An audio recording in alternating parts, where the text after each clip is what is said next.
आई शपथ आवरा रिक्षात खिशान पैसे नाही, काय करू काही समज नाही. एक तर एकविरा आईची जत्रा येईल, कैसं जाऊ काही समज नाही.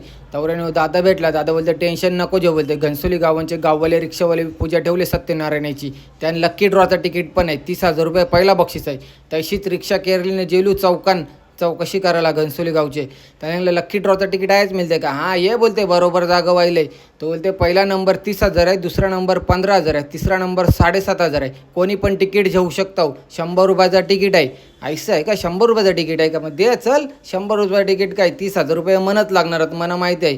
तो बोलते 30,000 रुपये तुलाच लागतील, पण म्हणा पहिला 100 रुपये दे, तिकीट 100 रुपयाचं आहे. हे जे पैसा ना तिकीट दे म्हणा. तो बोलते हे तिकीट लागल्यावर तू केरशील काय. मी म्हणलं आता हे गुढीपाडव्याच्या दिवशी समजेल कोणाला लागतंय कोणाला नाही तिकीट ना. 5 दिवसांना आपल्या आग्रेकोली लोकांची शान एकविरा आईची जत्रा आहे, तेच पैसे घेऊन एकविरा आईच्या जत्रेला मजा करायला.